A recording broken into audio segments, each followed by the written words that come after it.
السلام عليكم ورحمة الله وبركاته. الحمد لله والصلاة والسلام على رسوله الأمين وعلى آله وصحبه أجمعين أما بعد. അപ്പൊ ഇനി രണ്ടാമതായി പറയാൻ പോകുന്നത് യാത്രയുമായി ബന്ധപ്പെട്ട കാര്യങ്ങളാണ്. ഏറ്റവും ആദ്യമായി പറയാനുള്ളത് ഇന്ന് മുജാഹിദുകളിൽ അടക്കം വന്നുകൂടിയിട്ടുള്ള ഒരു വിദേത്തായ കാര്യമാണ്, തെറ്റായ കാര്യം. എന്താണ്? ഹജ്ജ് കല്യാണം. എന്താന്ന് ഞാൻ പറയണ്ടല്ലോ, ഹജ്ജ് കല്യാണം. ഞാൻ അങ്ങനെ പറയില്ല ഇതിനെപ്പറ്റി. ഹജ്ജ് കല്യാണം, ഹജ്ജിന് ഉംറക്കുണ്ട് ചില ആൾക്കാർ പോകുന്നതിന് മുമ്പ് കുടുംബക്കാരെയും ബന്ധുക്കളെയൊക്കെ നൂറുകണക്കിന് ആളുകളെ വിളിച്ചു വരുത്തി വലിയൊരു ഭക്ഷണം കൊടുക്കുക.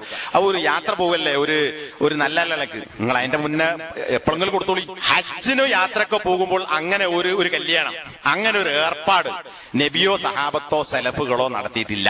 ഭക്ഷണം കൊടുക്കൽ നല്ലതല്ലേ, ശരിയാണ്. ഇങ്ങനെയാണ് പല ഖുറാഫാത്തും ഉണ്ടാകുന്നത്. അത് നല്ലതല്ലേ, ഇത് നല്ലതല്ലേ, അത് കൂലിന്റെ കാര്യമല്ലേ, ഒക്കെ ശരിയാണ്.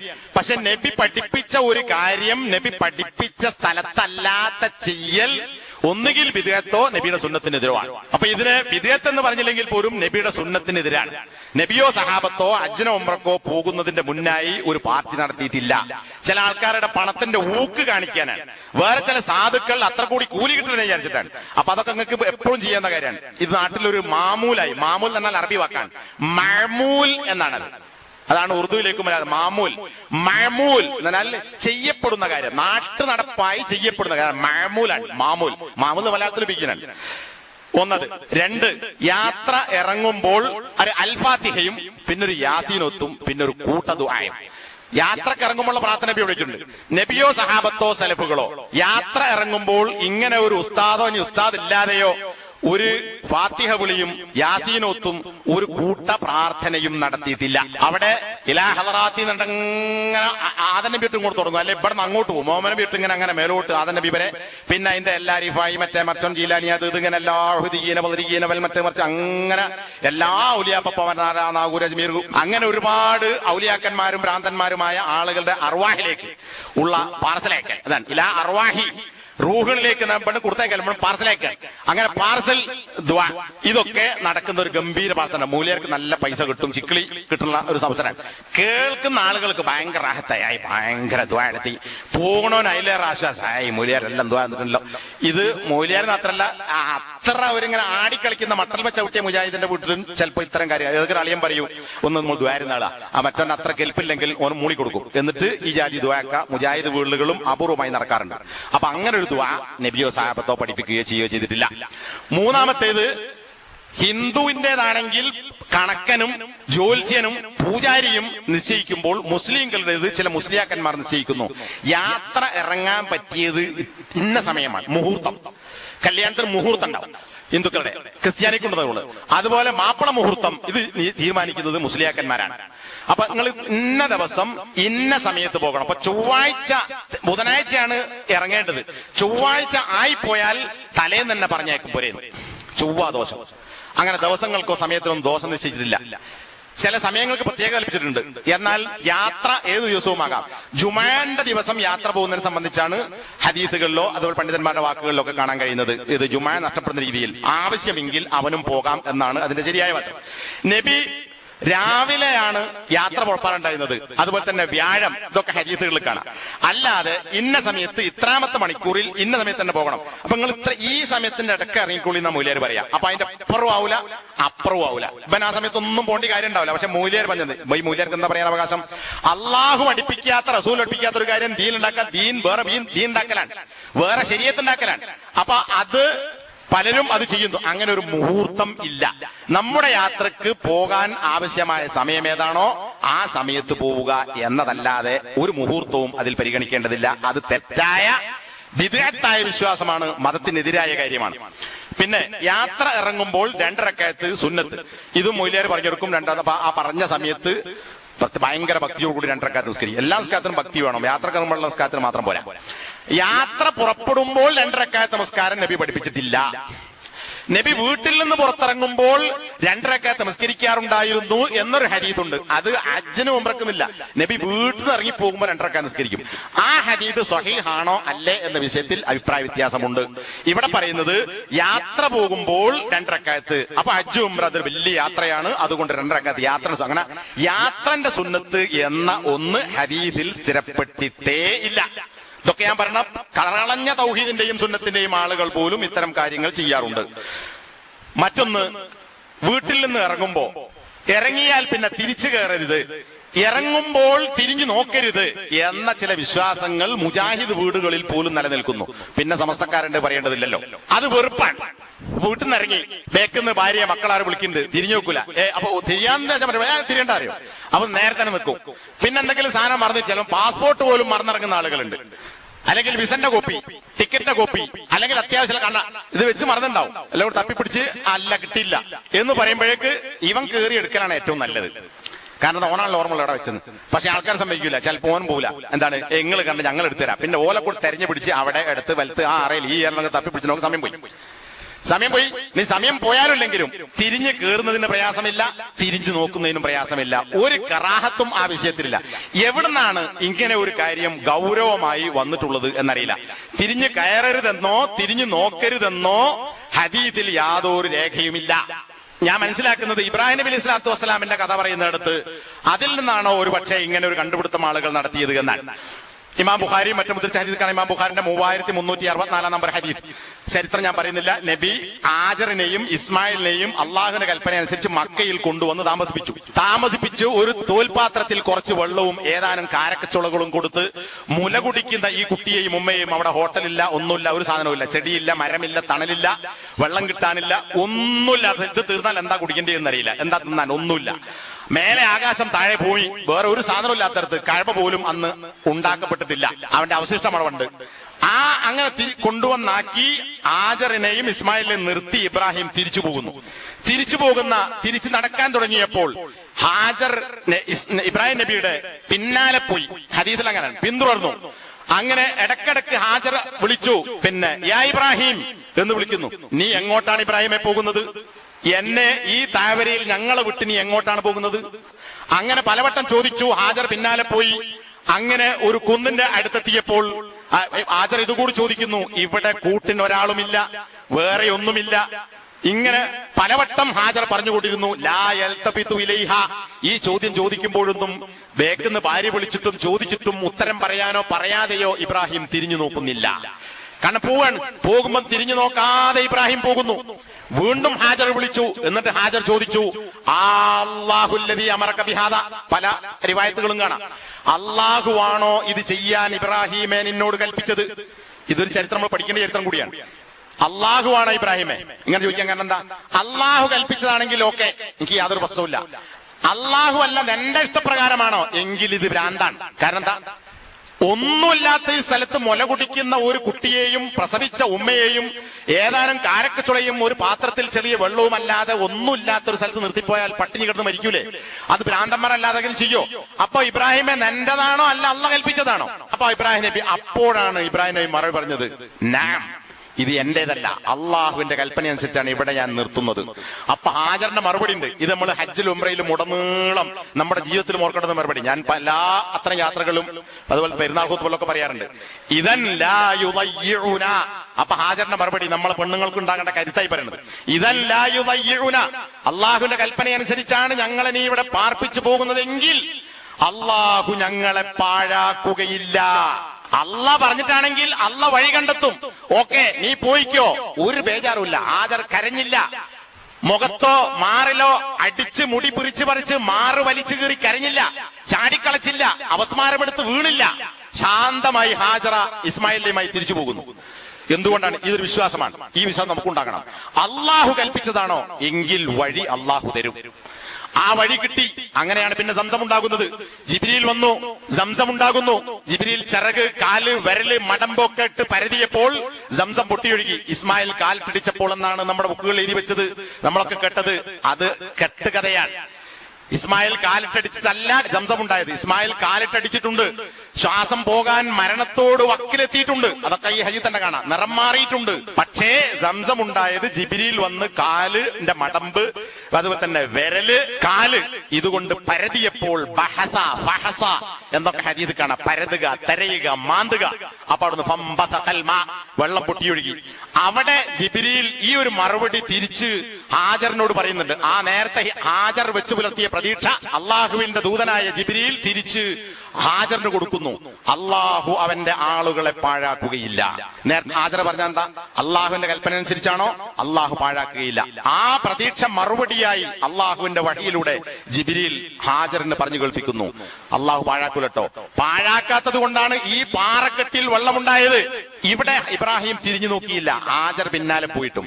അതുകൊണ്ടായിരിക്കാം ഒരുപക്ഷെ തിരിഞ്ഞു നോക്കാതിരുക്കരുത് എന്ന ആളുകൾ പറയുന്നത്. പക്ഷെ ഇബ്രാഹിം നബി തിരിഞ്ഞു നോക്കാന്ന് അതുകൊണ്ടല്ല.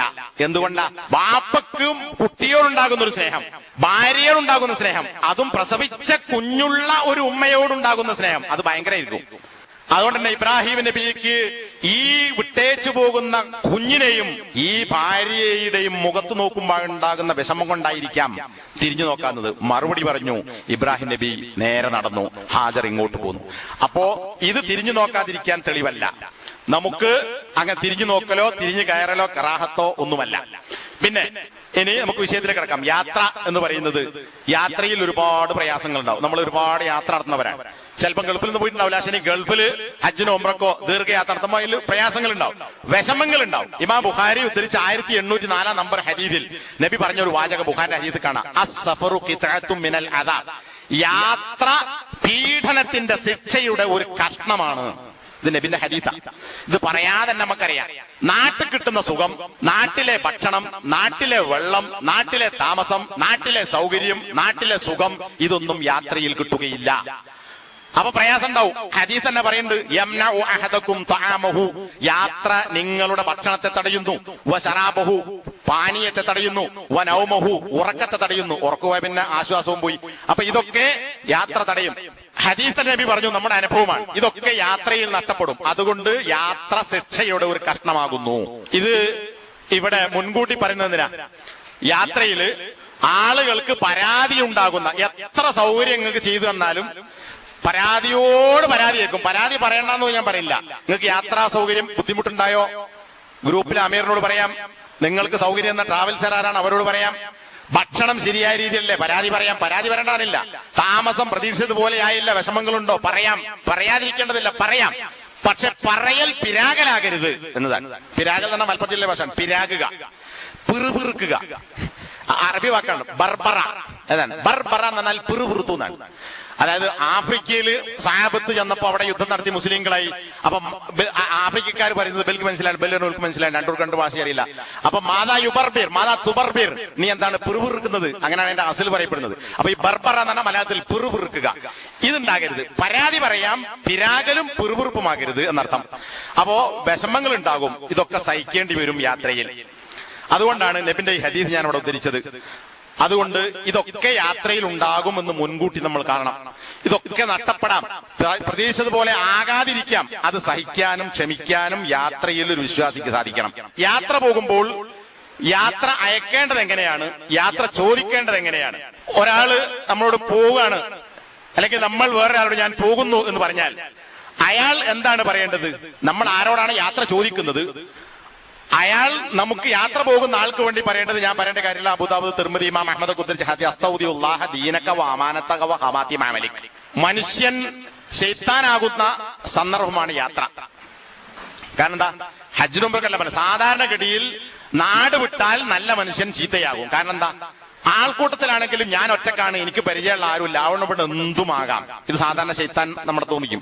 നാട്ടിൽ നല്ലവൻ ഹറാമുകൾ ചെയ്യും, വേണ്ടാത്തരങ്ങൾ ചെയ്യും യാത്രയിൽ. ഹജ്ജ് ഉംറ എല്ലാം പറയുന്നത് എല്ലാ സന്ദർഭങ്ങളിൽ. അതുകൊണ്ട് തന്നെ യാത്രയിൽ, ഇത് ഹജ്ജിനല്ല ഏത് യാത്രക്കും, അസ്തൗദിഉല്ലാഹ, നിന്നെ ഞാൻ നിക്ഷേപിക്കുന്നു. ഇസ്തൗദ് എന്നാൽ ബാങ്കിലൊക്കെ ഡെപ്പോസിറ്റ് ചെയ്യുന്നു. നിന്നെ ഞാൻ ഡെപ്പോസിറ്റ് ചെയ്യാൻ. എന്തിനെ? ദീനക്ക, നിന്റെ മതത്തെ ഞാൻ അള്ളാഹുവിൽ ഏൽപ്പിക്കുന്നു. അമാനത്തക്ക, നിന്റെ അമാനത്തിനെ, ഖവാതീമ അമലിക്ക, നിന്റെ സർവ്വ കർമ്മങ്ങളുടെയും അന്ത്യങ്ങളെ, അവസാനങ്ങളെ ഞാൻ അള്ളാഹുവിൽ ഏൽപ്പിക്കുന്നു. അതൊക്കെ നല്ല നിലക്കാകാൻ, നിന്റെ അമാനത്ത് നിലനിൽക്കാൻ, നിന്നെ നീ നിലക്ക് ഞാൻ അതൊക്കെ അള്ളാഹുവിനെ ഏൽപ്പിക്കുകയാണ്. എന്നാൽ അള്ളാഹ്ക്ക് മാത്രമേ സംരക്ഷിക്കാൻ കഴിയുള്ളൂ. അതുകൊണ്ട് യാത്ര പോകുന്നവന്റെ ഈ കാര്യങ്ങൾ അള്ളാഹുവിൽ ഏൽപ്പിച്ചുകൊണ്ട് യാത്ര പോകുന്ന ആൾക്ക് വേണ്ടി പ്രാർത്ഥിക്കുക. നമ്മളയക്കാണെങ്കിൽ അയാൾക്ക് വേണ്ടി പ്രാർത്ഥിക്കാം, നമ്മളെ വേറൊരാളയക്കാണെങ്കിൽ അയാൾക്ക് നമുക്ക് വേണ്ടി ഇങ്ങനെ പ്രാർത്ഥിക്കാം. ഇനി അങ്ങനെ പ്രാർത്ഥിച്ചാൽ യാത്ര പോകുന്ന ആള് അങ്ങോട്ടൊരു പ്രാർത്ഥന. ഇത് ബുഖാരി ഉദ്ധരിച്ച ഹദീസ് കാണാം. യാത്ര പോകുമ്പോൾ നബി സല്ലല്ലാഹു അലൈഹി വസല്ലം യാത്ര അയക്കുന്ന ആളുടെ കൈ പിടിക്കും. കൈ പിടിച്ചിട്ട് നബി, അത് സുന്നത്താണ്, യാത്ര അയക്കുന്നവന്റെ കൈ പിടിക്കുക.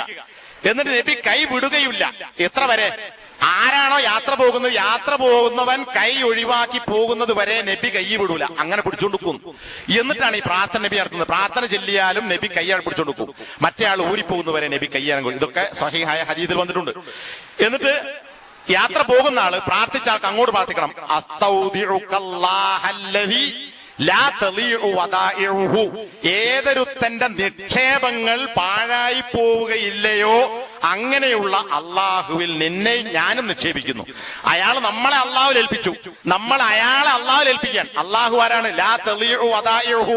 നമ്മളെ ഏൽപ്പിച്ച കാര്യങ്ങളൊക്കെ പാഴായി പോകാം, അള്ളാഹു ഏൽപ്പിച്ച കാര്യം പാഴായി പോകില്ല. അപ്പൊ അത് ഏറ്റവും നല്ല സൂക്ഷിപ്പുകാരൻ അള്ളാഹുവാണ്. അതുകൊണ്ട് അള്ളാഹുവിൽ ഏൽപ്പിക്കുന്നു. ചില റിപ്പോർട്ടിൽ ലാ യുളയ്യിഉ വദാഇഉഹു, അവൻ അവന്റെ നിക്ഷേപങ്ങളെ പാഴാക്കുകയില്ല എന്ന ഒരു റിവായത്തും കാണാൻ സാധിക്കും. രണ്ടും സ്വഹീഹായ റിപ്പോർട്ടുകളാണ്. അപ്പോ ഇങ്ങനെ പോകുന്നവരും അയക്കുന്നവരും ഒക്കെ ഈ പ്രാർത്ഥന നടത്തുക. നിങ്ങൾ ചില്ലി വേറെ പഠിക്കേണ്ടതാണ്, ബുക്കിലുണ്ടാവും. പിന്നെ ഒറ്റയ്ക്ക് യാത്ര ചെയ്യുന്നത് പലപ്പോഴും അഭികാമ്യമല്ല, പ്രത്യേകിച്ച് രാത്രിയിൽ. നബി സല്ലല്ലാഹു അലൈഹി വസല്ലം പറഞ്ഞതായി ഇമാം ബുഖാരി റിപ്പോർട്ട് ഹദീസ് കാണാൻ 2998 നമ്പർ ഹദീസ്, ലൗ യഅലമുൻ നാസു മാ ഫിൽ വഹദതി മാ അലം മാ സാറ റാകിബുൻ ബിലൈലിൻ വഹദ. ഞാൻ മനസ്സിലാക്കുന്ന കാര്യങ്ങൾ നിങ്ങളിൽ ഒരാൾ മനസ്സിലാക്കിയിരുന്നുവെങ്കിൽ നിങ്ങളിൽ ഒരാളും രാത്രിയിൽ ഒറ്റക്ക് യാത്ര ചെയ്യുമായിരുന്നില്ല. അപ്പൊ നിങ്ങൾ അറിയാത്ത പലതും രാത്രിയെ സംബന്ധിച്ച് എനിക്കറിയാം. എങ്ങനെ? അള്ളാന്റെ വഹി അനുസരിച്ചറിയാം. രാത്രി നടക്കുന്ന കാര്യങ്ങൾ ഇരുട്ടാണ്, വെളിച്ചല്ല, നമ്മൾ കാണില്ല, കേൾക്കുന്നില്ല, മനസ്സിലാക്കുന്നില്ല. ഞാൻ അറിയുന്ന കാര്യങ്ങൾ നിങ്ങൾ അറിഞ്ഞിരുന്നുവെങ്കിൽ രാത്രിയിൽ ഒറ്റക്ക് നിങ്ങൾ ആരും യാത്ര ചെയ്യുമായിരുന്നില്ല. അങ്ങനെ ഒറ്റക്ക് ഉറങ്ങരുത്, ഒറ്റക്ക് കിടക്കരുത്, ടെറസിൽ കയറി കിടക്കതൊക്കെ കുറെ ഹദീസുകളൊക്കെ വന്നിട്ടുണ്ട്. അപ്പൊ ഇവിടെ രാത്രിയിൽ ഒറ്റക്ക് യാത്രയാക്കാം, കൂട്ടിനാളുകൾ ഉണ്ടാകാം. പിന്നെ വേറെ കുറെ മര്യാദകളുണ്ട്, അത് പറയുന്നില്ല. വാഹനത്തിൽ കയറുമ്പോൾ പ്രാർത്ഥനയാണ്. വീട്ടിൽ നിന്നിറങ്ങി വാഹനത്തിൽ കയറുമ്പോൾ, വീട്ടിൽ നിന്ന് സാധാരണ ഇറങ്ങുമ്പോൾ ചെല്ലുന്ന പ്രാർത്ഥനകളൊക്കെ ഉണ്ടല്ലോ. രാവിലെ ഇറങ്ങുകയാണെങ്കിൽ ആ പ്രാർത്ഥന, വൈകുന്നേരം അതൊക്കെ ആ പ്രാർത്ഥനകൾ ചെല്ലണം. പിന്നെ വാഹനത്തിൽ കയറുമ്പോൾ നബി സല്ലല്ലാഹു അലൈഹി വസല്ലമയുടെ കാലത്ത് മൃഗമാണ്, മൃഗത്തിലേക്ക് കയറാൻ വേണ്ടി ചിലപ്പോൾ മൃഗം കൈ പൊന്തിച്ചു കൊടുക്കും. ആന കണ്ടില്ല, കൈ ഇങ്ങനെ പൊന്തിച്ചു കൊടുക്കും, അതിനെ ചവിട്ടിയിലേക്ക് കയറുക. അല്ലെങ്കിൽ അതുപോലെ സാധനം കെട്ടി ചവിട്ടണി എന്നതിന് പറയും. ആ ചവിട്ടണിയിൽ ചവിട്ടി റിക്കാബ്, അതിൽ കയറുമ്പോൾ നബി സല്ലല്ലാഹു അലൈഹി വസല്ലമ ബിസ്മില്ലാ എന്ന് പറയും. ഇത് അലി റളിയല്ലാഹു അൻഹു അങ്ങനെ പറഞ്ഞിരുന്നു, നബി ചെയ്തതായി കൊണ്ട് ഇമാം തിർമിദി റിപ്പോർട്ട് ഹദീസ് കാണാം. എന്നിട്ട് ബിസ്മില്ലാ എന്ന് പറഞ്ഞ്, അപ്പൊ നമ്മൾ ബസ്സിലാണെങ്കിൽ അതിന്റെ സ്റ്റെപ്പിലേക്ക് കയറി ബിസ്മില്ലാ എന്ന് പറയുക. എന്നിട്ട് വാഹനത്തിൽ കയറുക. വാഹനത്തിൽ കയറി ഇരുന്നതിന് ശേഷം അൽഹംദുലില്ലാ എന്ന് 3 വട്ടം പറയുക. ഇത് അലി റിപ്പോർട്ട് ചെയ്ത നബിയിലേക്ക് ചേർത്തി പറഞ്ഞ തിർമിദിയുടെ ഹദീസ്. മുസ്ലിമിന്റെ ഹദീസിൽ ഇരുന്നതിന് ശേഷം 3 വട്ടം അല്ലാഹു അക്ബർ എന്ന് പറഞ്ഞിരുന്നു. അപ്പൊ ബിസ്മി കയറി ഇരുന്നതിന് ശേഷം ഇസ്തവാ അലാ ലഹ്രിഹി എന്നാണ്. ശരിയായി ഇരുന്നതിന് ശേഷം 3 വട്ടം അൽഹംദുലില്ലാ, 3 വട്ടം അല്ലാഹു അക്ബർ, പിന്നെ സുബ്ഹാനല്ലദീ സഖറ ലനാ ഹാദാ വമാ കുന്നാ ലഹു മുഖ്രിനീൻ വ ഇന്നാ ഇലാ റബ്ബിനാ ലമുൻഖലിബൂൻ. കണ്ടോ, ഇവിടെയും ഒരു മരണത്തെ കുറിച്ചുള്ള ഓർമ്മപ്പെടുത്തലുണ്ട്. ഇതിന്റെ അവസാനം ഇതിന്റെ അർത്ഥവും ഒന്നും ഞാൻ പറയുന്നില്ല, സമയമല്ല. വ ഇന്നാ ഇലാ റബ്ബിനാ ലമുൻഖലിബൂൻ, ഞങ്ങൾ ഞങ്ങളുടെ റബ്ബിലേക്ക് തിരിച്ചു പോകുന്നവരാണ്. എന്താണ്? യാത്രയിൽ ഒരു പക്ഷേ മരണപ്പെടാം. മരണം അള്ളാഹുവിലേക്കാണ്, ഒരു മുൻകൂർ വാക്കാണിത്, നമ്മളെ ഓർമ്മപ്പെടുത്തലാണ്. അള്ളാഹുവിലേക്ക് മടങ്ങേണ്ടവരാണ് നാം. ഇത് ചൊല്ലിയിട്ടാണ് വാഹനത്തിൽ കയറുന്നത്. പിന്നെ ഒരു പ്രാർത്ഥന ഉണ്ട്, ഇത് നമ്മളിൽ ഭൂരിഭാഗം ആളുകൾക്കും അറിയില്ല എന്ന് എനിക്ക് തന്നെ അറിയാം, വളരെ അപൂർവം ആളുകൾക്ക് അറിയുണ്ടാവും. പക്ഷെ ഈ പ്രാർത്ഥന ഇതേ പ്രാർത്ഥനയിൽ വന്നാണ്. അത് നമ്മൾ നിർബന്ധമായും പഠിക്കണം, ചെല്ലണം. അർത്ഥവത്തായ ഒരു പ്രാർത്ഥനയാണ്. ഞാൻ അതിന്റെ അറബി വായിക്കുന്നില്ല, നിങ്ങൾക്ക് അതിന്റെ ഗൗരവം മനസ്സിലാക്കാൻ അതിന്റെ അർത്ഥം പറയാം. അള്ളാഹുവേ, ഞങ്ങളുടെ ഈ യാത്രയിൽ ഞങ്ങൾ നിന്നോട് ബിർറും തഖ്വയും പുണ്യവും തഖ്വയും ചോദിക്കുന്നു. അമലുകളിൽ നിന്ന് നീ ഇഷ്ടപ്പെടുന്നതെന്തോ തൃപ്തിപ്പെടുന്നതെന്തോ അത് ഉണ്ടാകണമെന്ന് നിന്നോട് ഞങ്ങൾ ആവശ്യപ്പെടുന്നു. അള്ളാഹുവേ, ഞങ്ങളുടെ ഈ യാത്ര ഞങ്ങൾക്കിനി എളുപ്പമാക്കണമേ. നേരത്തെ പറഞ്ഞല്ലോ, യാത്ര ശിക്ഷയുടെ കഷ്ണമാണ്. അപ്പൊ അതൊന്നും ഉണ്ടാകാതെ യാത്ര എളുപ്പമാക്കണം. യാത്ര ചെറുതാണെങ്കിലും ചിലപ്പോൾ നീണ്ട യാത്രയായി തോന്നാം. അതുകൊണ്ട് വത്വി അന്നാബുഴ, യാത്രാ ദൂരത്തെ ഞങ്ങൾക്ക് നീ ചുരുട്ടി തരണമേ. തവാന്നങ്ങൾ കടലാസൊക്കെ ചുറ്റുമ്പോൾ ചുരുട്ടാന്നാണ്, ദൂരം ചുരുട്ടാൻ കഴിയില്ല. അതിനർത്ഥം എന്താ? യാത്ര നീണ്ടതല്ലാതായി നമുക്ക് അനുഭവപ്പെടുത്തുക, ലളിതമാക്കുക, ദൂരം ചുരുങ്ങിയതായി നമുക്ക് തോന്നുക, എളുപ്പമാക്കുക. പിന്നെ പറഞ്ഞു ശ്രദ്ധിച്ചോ, അള്ളാഹുവേ, നീയാകുന്നു ഈ യാത്രയിൽ എന്റെ കൂട്ടുകാരൻ. പുതിയാപ്പിളല്ല, പുതിയണ്ണല്ല, ഏട്ടനല്ല, ബാപ്പയല്ല, ഇവരൊക്കെ കൂടെ ഉണ്ടാകാം. പക്ഷേ യാത്രയിൽ എന്റെ കൂട്ടുകാരൻ അള്ളാഹുവേ നീയാണ്. കാരണം എന്റെ എല്ലാ കാര്യം നോക്കാൻ നീ ഉണ്ടാകണം. വൽ ഖലീഫത്തു ഫിൽ അഹ്ലി, എന്റെ കുടുംബത്തിലെ ഖലീഫ നീയാണ്. ഞാൻ പോവുകയാണ്, എന്റെ ഭാര്യ മക്കളും വീട്ടിലുണ്ട്, അല്ലെങ്കിൽ ഞാനും ഭാര്യയും പോകുന്നു, മക്കൾ വീട്ടിലുണ്ട്, അല്ലെങ്കിൽ ബാപ്പയുമ്മയും സഹോദരന്മാരുണ്ട്, എന്നെ ആശ്രയിക്കുന്ന ആളുകളുണ്ട്. അതുകൊണ്ട് അള്ളാഹുവെ എന്റെ വീട്ടിലെ എന്റെ ഖലീഫ നീയാണ്. ഇവിടെ ചില ആൾക്കാർ ഇസ്ലാമിക പ്രസ്ഥാനത്തിന്റെ ആളുകൾ പരിചയപ്പെടുന്ന ഒരു കാര്യമുണ്ട്. എന്താണ്? മനുഷ്യൻ ഭൂമിയിൽ അള്ളാഹുവിന്റെ പ്രതിനിധിയാണ്, മനുഷ്യൻ ഭൂമിയിലെ ഖലീഫയാണ്. ഖുർആാനോ ഹദീദോ അങ്ങനെ പഠിപ്പിച്ചിട്ടില്ല. അത് ഖുർആാനും ഹദീദിനും എതിരാണ്. മനുഷ്യൻ ഭൂമിയിൽ അള്ളാഹുവിന്റെ പ്രതിനിധിയേ അല്ല. ഒരു നിലക്കും തെളിയിക്കാൻ കഴിയില്ല. 10ലധികം തെളിവുകൾ ഉദ്ധരിച്ചുകൊണ്ട് സലഫി ഉലമാക്കൾ വിശദീകരിച്ചത് കാണാം. നേരെ തിരിച്ച് അള്ളാഹു മനുഷ്യന്റെ ഖലീഫയാണ്, മനുഷ്യന്റെ ഖലീഫയാണല്ല, മനുഷ്യന്റെ പ്രതിനിധിയാണ്. അതിലൊരു തെളിവായത്. ഞാൻ പോവുകയാണ്, എന്റെ വീട്ടിൽ എന്റെ പ്രതിനിധി എന്റെ വീട്ടിലുള്ള ആളല്ല, എന്റെ ഖലീഫ അള്ളാഹുവെ നീ ആകുന്നു. ഞാൻ പോകുന്നു, എന്റെ കാര്യങ്ങൾ നീ നോക്കണം, എന്റെ ഖലീഫ നീയാണ്. അള്ളാഹുവെ യാത്രയിലുണ്ടാകുന്ന വിഷമകരമായ അവസ്ഥകളിൽ നിന്ന് നിന്നോട് ഞാൻ രക്ഷ തേടുന്നു. യാത്രയിലുണ്ടാകുന്ന മോശപ്പെട്ട കാഴ്ചകളിൽ നിന്ന്, കാണാൻ പാടില്ലാത്ത, കണ്ടാൽ ദുഃഖിക്കുന്ന, ചിലപ്പോ കണ്ടാൽ വെറുപ്പ് തോന്നുന്ന അത്തരം കാഴ്ചകൾ കാണാനുള്ള അവസ്ഥ യാത്രയിൽ നീ ഉണ്ടാക്കരുതേ. വസൂഅൽ മുൻഖലബി ഫിൽ മാലി വൽ അഹ്ൽ. ഇനി ഞാൻ തിരിച്ചു വരുമ്പോഴേക്ക് എന്റെ സ്വത്താകട്ടെ എന്റെ കുടുംബമാകട്ടെ അതിൽ മോശപ്പെട്ട ഒരു പര്യവസാനവും ഉണ്ടാകുന്നതിൽ നിന്ന് അള്ളാഹുവെ നിന്നിൽ ഞാൻ രക്ഷ തേടുന്നു. ഞാൻ ആവർത്തിച്ച് പറയില്ല, ഇതിലൊന്നും വിട്ടിട്ടില്ല, എല്ലാ കാര്യങ്ങളുണ്ട്. പക്ഷേ ഒട്ടുമിക്കാൽ ആളുകൾക്കും ഈ പ്രാർത്ഥന അറിയില്ല. പോകുമ്പോൾ നമ്മൾ അറബിയിൽ നോക്കി ചെല്ലിയോണ്ട് കാര്യമില്ല, അർത്ഥമറിയണം. അശ്രദ്ധമായ ഹൃദയത്തിന്റെ പ്രാർത്ഥന അള്ളാഹു സ്വീകരിക്കുകയില്ല. കാരണം അത് പ്രാർത്ഥനയല്ല. എന്താണ് ചോദിക്കുന്നത് നമുക്കറിയൂടാ. അപ്പൊ അർത്ഥസഹിതം പഠിക്കണം. ഇത് നിർബന്ധമായും നിങ്ങൾ പഠിച്ചിരിക്കണം. സമയമുണ്ട്. ഇനി തിരിച്ചു വരുമ്പോഴും ഇതേ പ്രാർത്ഥന നബി ചൊല്ലിയിരുന്നു. അതുകൂടി ഇപ്പം തന്നെ പറഞ്ഞു പോകണം. ഈ ഹദീസ് തന്നെ വന്നുകൊണ്ട് തിരിച്ചു വരുമ്പോ ഇതിനേക്കാൾ അധികമായി ചൊല്ലിയത് എന്താ? ആയിബൂന തായിബൂന ആബിദൂന ലി റബ്ബിന ഹാമിദൂൻ. ഞങ്ങളിതാ മടങ്ങുന്നവരാണ്, പശ്ചാത്തപിച്ചു വരുന്നവരാണ്, ഇബാദത്ത് എടുക്കുന്നവരാണ്, ഞങ്ങളുടെ റബ്ബിന് ഇതിനൊക്കെ തൗഫീക്ക് നൽകിയതിന് സ്തുതിക്കുന്നവരാണ്. ഈ 4 കാര്യങ്ങൾ പറഞ്ഞുകൊണ്ട് ഇതാ ഞങ്ങളിതാ മടങ്ങുകയാണ് അള്ളാഹുവേ. തിരിച്ചു വരുമ്പോ ഈ വാക്കുകൂടി മടങ്ങുമ്പോൾ ഉള്ള യാത്രയിൽ ഇത് പറയാം. ജാബിർ റളിയല്ലാഹു അൻഹു, നേരത്തെ പറഞ്ഞ ജാബിർ റളിയല്ലാഹു അൻഹു ഉദ്ധരിച്ച ഹദീസ് കാണാം. ഞങ്ങൾ മലകളോ മറ്റോ കയറുമ്പോൾ കബ്ബർന, അല്ലാഹു അക്ബർ എന്ന് പറയും. ഇതൊക്കെ ഹജ്ജുമായി ബന്ധപ്പെട്ട യാത്ര, യുദ്ധവുമായി ബന്ധപ്പെട്ട യാത്രയിലും. ഇറങ്ങുമ്പോൾ സുബ്ഹാനല്ലാഹ് എന്നും പറയും. അപ്പൊ നമ്മൾ കയറ്റം കയറുകയാണ്, കയറ്റം ഇറങ്ങുകയാണ്, വിമാനം പൊന്തുന്നു, അല്ലെങ്കിൽ ലാൻഡ് ചെയ്യും, ഇറക്കമാണ്. അപ്പൊ അവിടെ കയറുമ്പോൾ കബ്ബർന, തക്ബീറില്ല, അല്ലാഹു അക്ബർ എന്ന് പറയുക. ഇറങ്ങുമ്പോൾ സുബ്ഹാനല്ലാഹ് എന്ന് പറയുക. ഇത് ഇമാം ബുഖാരി റിപ്പോർട്ട് ചെയ്ത ഹദീസാണ്. അപ്പൊ ഇതൊക്കെ യാത്രയിലുള്ള മര്യാദകൾ. പിന്നെ യാത്രയിൽ ഒരു അമീർ ഉണ്ടാകണം. നിങ്ങളിൽ 3 പേരുണ്ടെങ്കിൽ ഫൽയു അമീറു അഹദഹും, 3 ആളുണ്ടെങ്കിൽ അത് അമീറിനെ നിശ്ചയിക്കണം. ഇത് വേറെ ചിലതിനും പല ആളുകളും തെളിവാക്കാറുണ്ട്. ഇത് അതിന് തെളിവല്ല. 3 ആൾ യാത്ര പോകുന്നുവെങ്കിൽ യാത്രക്ക് ഒരു അമീറിനെ നിശ്ചയിക്കണം. ഇപ്പോ ഹജ്ജ് ഗ്രൂപ്പിന്, ഉംറന്റെ ഗ്രൂപ്പിന് അമീർ ഉണ്ടാവും. അമീറിനെ വെക്കുന്നത് എന്തിനാണ്? അള്ളാഹുവിന്റെ കൽപ്പനക്ക് എതിരാകാത്ത കാര്യങ്ങളിൽ അമീറിനെ അനുസരിക്കുക. ദീന്റെ കാര്യത്തിൽ ഏതായാലും അനുസരിക്കണം. ഇനി ദീനല്ലാത്ത കാര്യം, പക്ഷെ ദീനെതിരല്ല എങ്കിൽ അത് അമീർ പറഞ്ഞാൽ അത് സ്വീകരിക്കണം. ഞാൻ ആ പറഞ്ഞതിലെല്ലാം ഉണ്ട്. എന്തിനാണ് ഒരു അമീർ? അത് നമ്മുടെ അച്ചടക്കത്തിനാണ്, യാത്ര സുഖകരമാകാനാണ്, എളുപ്പമാകാനാണ്. ചില ആൾക്കാർ ചിലപ്പോൾ ദേഷ്യം പിടിക്കേണ്ടി വരും. അമീർ ദേഷ്യം പിടിക്കും. ദേഷ്യം പിടിക്കുന്ന ന്യായത്തിനാണ്, വെറുതെ ദേഷ്യം പിടിക്കണ്ട. നിങ്ങൾ ഇങ്ങോട്ട് പിരാകണ്ട എന്ന് പറഞ്ഞ പോലെ അമീർ അങ്ങോട്ടും പിരാകാൻ പാടില്ല, വെറുതെ ചീത്തറിയാൻ പാടില്ല, എപ്പോഴും ചൂടാകേണ്ട കാര്യമല്ല ഒന്നല്ല. ഒക്കെ മയത്തിലും നല്ലൽക്കുവാകണം. ചിലപ്പോൾ ചൂടായി സംസാരിക്കേണ്ടി വരും. അത് നിങ്ങളെ നന്മക്ക് വേണ്ടിയാണ്, പോകുന്ന ആളുകൾ നന്മക്ക് വേണ്ടിയാണ്, യാത്ര സുഖകരമാകാനാണ്. അമീർ ഇല്ലായിരിക്കുക. അമീർ ഉണ്ടായാൽ തന്നെ എന്താ സ്ഥിതി? 10 ആളുണ്ടെങ്കിൽ 10 വൈകി, 10 ആള് 10 കോലത്തിൽ. ഒരുത്തൻ കേൾക്കൂ, ഒരുത്തൻ കേൾക്കൂല. ഒരുത്തൻ കേട്ടാൽ അനുസരിക്കൂ, മറ്റവൻ കേട്ടാൽ അനുസരിക്കൂല. മറ്റവൻ ഓർമ്മപ്പെടുത്തിയാലും ഓർമ്മണ്ടാവില്ല, മറന്നുപോകും. പിന്നെ പുറപ്പെടാൻ പറയുമ്പോൾ പുറപ്പെടൂല, എത്താൻ പറയുമ്പോ എത്തൂല, പോകാൻ പറയുമ്പോൾ പോകൂല, തിന്നണം കുടിക്കണം എന്ന് പറയുന്ന സമയത്ത് നിന്നേയും കുടിക്കില്ല, ടൈം കഴിഞ്ഞിട്ട് വരും. ഇവിടുത്തെ മാതിരി തോന്നുമ്പോ വന്നാൽ കിട്ടൂല. അവിടെ ചെന്നാൽ ഹോട്ടലിൽ, ലോഡ്ജിൽ സമയം ഉണ്ടാവും. നാസ്തക്ക് സമയമുണ്ട്, ഉച്ചക്ക് ഭക്ഷണത്തിന് സമയമുണ്ട്, രാത്രി ഭക്ഷണത്തിന് സമയമുണ്ട്. സമയത്ത് ചെന്നാലേ കിട്ടുള്ളൂ. 1.5 മണിക്കൂറോ 2 മണിക്കൂറോ അതിന്റെ ഇടയ്ക്ക് ചെന്നാൽ ഭക്ഷണം കിട്ടും. ഇല്ലെങ്കിൽ അവിടെ ചൂടായിട്ട് കാര്യമില്ല. ഞാൻ പൈസ എന്നിട്ടാ പോകുന്ന പറ്റില്ല, സമയത്ത് പോകണം. അപ്പൊ ഇതൊക്കെ പറഞ്ഞു തരാനും ഒരു അമീർ ഉണ്ടാകണം, അമീറിനനുസരിക്കണം. അപ്പൊ അത് ഞാൻ കൂടുതൽ വിശദീകരിക്കുന്നില്ല. അള്ളാഹു പ്രവാചകൻ പറഞ്ഞതിൽ അനുസരിക്കേണ്ടതുള്ളൂ, അല്ലാത്തതിൽ അനുസരിക്കേണ്ടതില്ല. അതിനൊരൊറ്റ ഹദീസിൽ പറഞ്ഞ ആശയം ഇവിടെ പറയാം. ഇമാം ബുഖാരി ഉദ്ധരിച്ച 4340 നമ്പർ ഹദീസ്. അൻസാരികളിൽപ്പെട്ട ഒരു സംഘത്തെ നബി അയച്ചു. കൂട്ടത്തിൽ ഒരാളെ അമീറാക്കി. എന്ന് നബി പറഞ്ഞു, ഇയാൾ പറഞ്ഞതൊക്കെ നിങ്ങൾ കേൾക്കണം. അങ്ങനെ യാത്ര പുറപ്പെട്ടു. യാത്ര പുറപ്പെട്ടപ്പോ ഈ അമീറിന് എന്തോ ദേഷ്യം പിടിച്ചു. ഇത് സഹാബിയായ അമീറാണ്. ദേഷ്യം പിടിച്ചു. അപ്പൊ സ്വാഭാവികമായിട്ട് നമ്മളെ കൂടുതൽ പോരുന്ന അമീറും ദേഷ്യം പിടിക്കാം. സാബിനൊക്കെ വലിയ ആൾക്കാരല്ല നമ്മളാരും. അപ്പോ ദേഷ്യം പിടിച്ചപ്പോ ഇയാള് ചോദിച്ചു, അല്ല നബി നിശ്ചയിച്ച നിങ്ങൾ അമീറല്ലേ? ഞാൻ ആണ്. എന്നെ അനുസരിക്കാൻ നബി നിങ്ങളോട് കൽപ്പിച്ചിട്ടില്ലേ? അതെ. എങ്കിൽ വിറക് കൊണ്ടുവരൂ. അങ്ങനെ ഒരു വിറക് കൊണ്ടുവന്നു. പിന്നെ അയാൾ പറഞ്ഞു, ആ വിറക് നിങ്ങൾ തീ കത്തിക്കുക. അങ്ങനെ തീ കത്തിച്ചു. പിന്നെ അയാൾ പറഞ്ഞു, മൂന്നാമത്തെ കാര്യം, ഈ തീയിലേക്ക് നിങ്ങൾ കയറുക. അതിലേക്ക് ഇത് ബുഖാരി ഉദ്ധരിച്ച ഹദീസ്, വേറെ കഥയല്ല. ഈ തീയിലേക്ക് നിങ്ങൾ കയറണം. ഇയാൾ ആദ്യം അഡ്വാൻസ് ആയി ചോദിച്ചിട്ടുണ്ട്, ഞാൻ അമീറല്ലേ, എന്നെ അനുസരിക്കുന്നു പറഞ്ഞിട്ടില്ലേ? ഓ ശരി. അപ്പോ തീയിലേക്ക് ചാടാനാ കൽപ്പന. അനുസരിക്കേണ്ടതില്ല. കാരണം ഇത് ദീനിൽപ്പെട്ടതല്ല, ദീനിനെതിരായ കൽപ്പനയാണ്. ദീൻ പെട്ടതല്ലാത്തത് അനുസരിക്കുക. അതുകൊണ്ടാണ് ഇവര് വിറക് കൊണ്ടുവന്നു, അനുസരിച്ചു. കത്തിക്കാൻ പറഞ്ഞു, കത്തിച്ചു.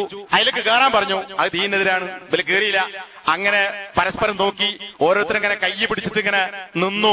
ചില ആൾക്കാർ ചാടട്ടെ എന്ന് വിചാരിച്ച, കാരണം അമീറാണല്ലോ പറയുന്നത്. വേറെ ചില ആൾക്കാർ ചാടാൻ തയ്യാറായില്ല. അവര് ചോദിച്ചു, അല്ല ഞങ്ങൾ തീയിൽ നിന്ന് രക്ഷപ്പെടാനാണ് നബിന്റെ കൂടെ കൂടിയത്, പിന്നെ ഞങ്ങൾ തീയിലേക്ക് തന്നെ ചാട് എന്ന് പറഞ്ഞാ, നരകത്തിൽ നിന്ന് രക്ഷപ്പെടാനാണ് ഞങ്ങൾ നബിന്റെ കൂടെ വന്നത്, പിന്നെ ഞങ്ങൾ ഇവിടെ ഉണ്ടാക്കിയ തീയിലേക്ക് ചാടുകയോ? അങ്ങനെ വലിയ ചാടാതെ അങ്ങനെ നിന്നു. അങ്ങനെ തീ കെട്ടു. തീ കെട്ടപ്പോ ഇയാളെ കോപവും മാറി. അങ്ങനെ നബിന്റെ അടുക്കലെത്ത് നബിനോട് ഈ സംഭവമൊക്കെ പറഞ്ഞു, നിങ്ങൾ നിശ്ചയിച്ച അമീർ ഇങ്ങനെയൊക്കെ ചെയ്തു. ചില റിപ്പോർട്ടിൽ നബിക്ക് ഈ വിവരം കിട്ടിനാണ്. അപ്പൊ നബി ചോദിച്ചു, എന്താ ഉണ്ടായത്? ഇവരിത് പറഞ്ഞു കൊടുത്തു. അപ്പൊ നബി പറഞ്ഞൊരു വാക്കുണ്ട്, ലൗ ദഖലൂഹ. ഇയാളുടെ അമീറിന്റെ വാക്ക് കേട്ട് ഇവരെങ്ങാനും ഈ തീയിൽ കയറിയിരുന്നുവെങ്കിൽ മാ ഖറജൂ മിൻഹാ, ഈ തീയിൽ നിന്ന് ഖിയാമത്ത് നാൾ വരെ ഇവർ പുറത്തു കടക്കുമായിരുന്നില്ല. എന്നാൽ തീ കെട്ടാലും പിന്നെ അവർ തീ തന്നെ ആയിരിക്കും. അതായിരുന്നു അവിടെ അവസ്ഥ. അതുകൊണ്ട് അത്വാഅതു ഫിൽ മഅറൂഫി, നല്ല കാര്യത്തിൽ മാത്രമേ അനുസരിക്കേണ്ടതുള്ളൂ. അപ്പൊ അങ്ങനെ വല്ലതും പല അമീറും ദേഷ്യം പിടിച്ചിട്ട് നിങ്ങളോട് വല്ലതും പറഞ്ഞാൽ നിങ്ങൾ കേൾക്കണ്ട. അല്ലാത്ത ദീനാണോ കേൾക്കണം, മതത്തിനെതിരല്ലാത്ത കാര്യമാണോ കേൾക്കണം. അപ്പൊ ഇവിടെ ഇതിൽ നിന്ന് എന്ത് മനസ്സിലാക്കാം?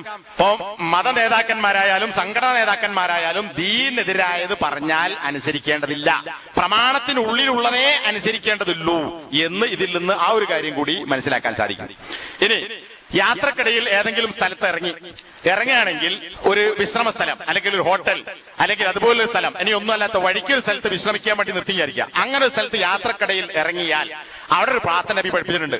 അഊദു ബികലിമാത്തില്ലാഹി താമ്മാത്തി മിൻ ശർരി മാ ഖലഖ്. അള്ളാഹു സൃഷ്ടിച്ച എല്ലാറ്റിന്റെയും ഷർറിൽ നിന്ന് അള്ളാഹുവിന്റെ പരിപൂർണമായ വചനങ്ങളിൽ അള്ളാഹുവെ ഞാൻ രക്ഷ തേടുന്നു എന്നൊരു പ്രാർത്ഥന നമുക്കൊക്കെ അറിയുന്ന പ്രാർത്ഥനയാണ്. അങ്ങനെ പ്രാർത്ഥിച്ചാൽ ആ സ്ഥലം വിട്ടു പോകുന്നത് വരെ അവന് ഒരു ഉപദ്രവവും ഏൽക്കുകയില്ല. ഇമാം മുസ്ലിം റിവായത്ത് ചെയ്ത ഹദീസാ. നമുക്ക് അള്ളാഹിൽ വിശ്വാസമുണ്ടോ? പ്രാർത്ഥിക്കാം. വിശ്വാസം കൂടിയാണോ പ്രാർത്ഥിക്കുന്നത്? പ്രാർത്ഥന സ്വീകരിക്കപ്പെടും. ഇറങ്ങുന്ന സ്ഥലത്തുള്ള ഉപദ്രവം നമ്മൾ ഏൽക്കുകയില്ലതാണ്. ഒന്നും ഉപദ്രവിക്കുകയില്ല. ഇങ്ങനെ ചിലപ്പോൾ സംഭവിക്കുക, ഇറങ്ങിയെടുത്ത് നമ്മൾ വിചാരിക്കാതെ വല്ല പാമ്പോ തോളോ വിഷജന്തുക്കളോ അല്ലെങ്കിൽ അവർക്ക് അവിടെ വേറെ വല്ല കൊള്ളക്കാരോ കള്ളന്മാരോ വന്നു, അല്ലെങ്കിൽ ആ ബിൽഡിംഗ് തകർന്നു വീണു, ഇങ്ങനെയൊക്കെ സംഭവിക്കുക. എന്തും ഉണ്ടാകാം. പക്ഷേ അതിൽ നിന്ന് രക്ഷ എന്താണ്? അഊദു ബികലിമാത്തില്ലാഹി താമ്മാത്തി മിൻ ശർരി മാ ഖലഖ്. അള്ളാഹ് സൃഷ്ടിച്ചതല്ലാത്ത ഒന്നും ലോകത്തില്ല. നീ സൃഷ്ടിച്ചതിന്റെ ഷർറിൽ നിന്ന് ആര് രക്ഷ തേടുന്നു? സൃഷ്ടിച്ചവനായ അള്ളാഹു രക്ഷ തേടുന്നു. ബികലിമാത്തില്ലാഹി. അപ്പൊ ആ ഒരു വിശ്വാസത്തോടു കൂടി ഇറങ്ങുന്നിടത്തൊക്കെ ഈ പ്രാർത്ഥന നമ്മൾ നിർവഹിക്കുക. യാത്രക്കിടയിൽ ചെതറിപ്പോകരുത്, കൂട്ടം കൂടി നിൽക്കണം. ഒരു സ്ഥലത്ത് ഇറങ്ങി, അപ്പൊ അമീർ പറയാണ്, നിങ്ങളൊക്കെ അവിടെ നിൽക്കി, ഞാൻ ഈ പാസ്പോർട്ടിന്റെ കാര്യം അന്വേഷിക്കട്ടെ, അല്ലെങ്കിൽ ഹോട്ടൽ അവിടെ അന്വേഷിക്കട്ടെ, ബസ് എപ്പോഴാ വരെ അന്വേഷിക്കട്ടെ. ഇത് പറഞ്ഞ് നിങ്ങൾ അവിടെ നിൽക്കി നിറഞ്ഞു പോയാൽ അപ്പുറത്ത് പോയി സിം വാങ്ങാൻ പോയിട്ടുണ്ടാവും, മറ്റും ഫോൺ വാങ്ങാൻ പോയിട്ടുണ്ടാവും, മറ്റും ഫോൺ ചെയ്യാൻ പോയിട്ടുണ്ടാവും, അല്ലെങ്കിൽ മറ്റൊരു വെള്ളം വാങ്ങാൻ പോയിട്ടുണ്ടാവും. ഇതൊക്കെ ഞാൻ അനുഭവത്തിൽ പറഞ്ഞ അങ്ങനെ പല വഴിക്ക് പിരിഞ്ഞിട്ടുണ്ടാവും. ആ പോകുമ്പോൾ ഒരുത്തൻ പരിചയമില്ലാത്തൻ ഓൻ വഴി തെറ്റി അങ്ങോട്ടും തന്നെ മാറി. പിന്നെ ഓൻ തിരഞ്ഞെടുക്കണം. അല്ലെങ്കിൽ ഒരുത്തന്റെ കയ്യിലേക്ക് പാസ്പോർട്ട് കിട്ടണം. പാസ്പോർട്ട് ഇട്ടാൻ വരാൻ കാണൂല. അപ്പൊ ബാക്കിയുള്ള കുടുങ്ങി. ഒരു സമയത്ത് ഞാൻ ജിദ്ദ എയർപോർട്ടിൽ ഇറങ്ങിയിട്ട് പാസ്പോർട്ട് എല്ലാവരും കൈ കൊടുത്തു. പിന്നെ നോക്കുമ്പോ ഒരു പാസ്പോർട്ട് കാണാനില്ല, എവിടെ തെരഞ്ഞെടുത്ത് കാണില്ല. അപ്പൊ എന്താ, ഒരാൾ വന്ന് നിങ്ങൾ ഏതാ ഗ്രൂപ്പ് പാസ്പോർട്ട് ചോദിച്ചപ്പോ ആ ആളെത്തി, ഇയാൾ പാസ്പോർട്ട് എടുത്തു. ഹംലന്റെ ട്രാവൽസിന്റെ ആളാണ്. പക്ഷെ കൊടുത്താൽ ഓർമ്മല്ല, ആരെല്ലാം കൊടുത്തു ഓർമ്മല്ല. ഞാൻ അന്വേഷിച്ച് ഒരുപാട് സമയം കഴിഞ്ഞു. അവസാനം ചോദിച്ചോ പറഞ്ഞു ഇങ്ങനെ എന്നെ അടുത്ത് കൊടുത്തിട്ടുണ്ട്. ഇപ്പൊ ഈ ജാതി അനുഭവങ്ങളൊക്കെ ഉണ്ടാവും. പിന്നെ മക്ക മദീനത്തൊക്കെ പോയിട്ട് ഇവിടെ നിൽക്കണം എന്നപ്പോ ഒരിക്കലും ഞാൻ പോയ സമയത്ത് നിങ്ങൾ അവിടെ പല സ്ഥലത്തും കാണാൻ പോകുമല്ലോ, മക്കയിൽ മദീനത്തും ചില സ്ഥലങ്ങളിലൊക്കെ കാണാൻ കൊണ്ടുപോകും. അപ്പൊ അവിടെ പോകുമ്പോ നമ്മള് കാണാൻ മാത്രം സ്ഥലങ്ങളുണ്ട്, കയറാൻ പറ്റൂല. അപ്പൊ ജബൽ നൂർ, ജബൽ സൗർ, അവിടെയൊക്കെ സ്വന്തം പോയിട്ട് കയറാം, ഗ്രൂപ്പ് പോകൂല. അപ്പൊ പോകരുത്, അവിടെ നിന്ന് മേലോട്ട് നോക്കുക, കണ്ടും കൂടി വരിക എന്ന് പറഞ്ഞാൽ ചില ബിരുദന്മാര് പോകും.